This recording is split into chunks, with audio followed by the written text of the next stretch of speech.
కాపురం, కానీ ఆశీల్ని పుట్టించింది వాడు. ఒక వ్యక్తికి కేవలం డబ్బు ఉండడం చేత వాడు గొప్పవాడు కాడు. డబ్బుతో పాటుగా సంస్కారం ఉన్ననాడు ఆ డబ్బు 10 మందికి వినియోగపడేటట్టుగా ఎవడు ప్రవర్తిస్తాడో వాడే కీర్తిని గణిస్తాడు. కేవలము చదువు ఉండడం గొప్ప విషయం కాదు. చదువుకున్న వాళ్ళెందరో దారి తప్పిన వాళ్ళు ఉన్నారు. చదువుతో పాటుగా సంస్కారం అబ్బినప్పుడు సమ్యక్ కరహ సంస్కార, ఎలా బ్రతకాలో అలా బ్రతకడం నేర్చుకున్నప్పుడే ఆ చదువు పని.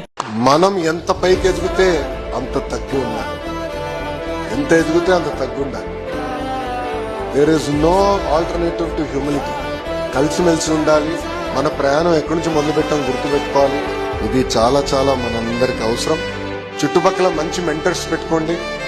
జీవితంలో సాధించిన వాళ్ళ దగ్గరికి వెళ్ళి వాళ్ళ అభిప్రాయాలు తెలుసుకోండి. వాళ్ళ దగ్గర నిరంతరం నేర్చుకోండి. ఒక రూమ్ లో if you are the smartest person then there something wrong. You should always surround yourself with people are smarter than you. నిరంతరం నేర్చుకోండి.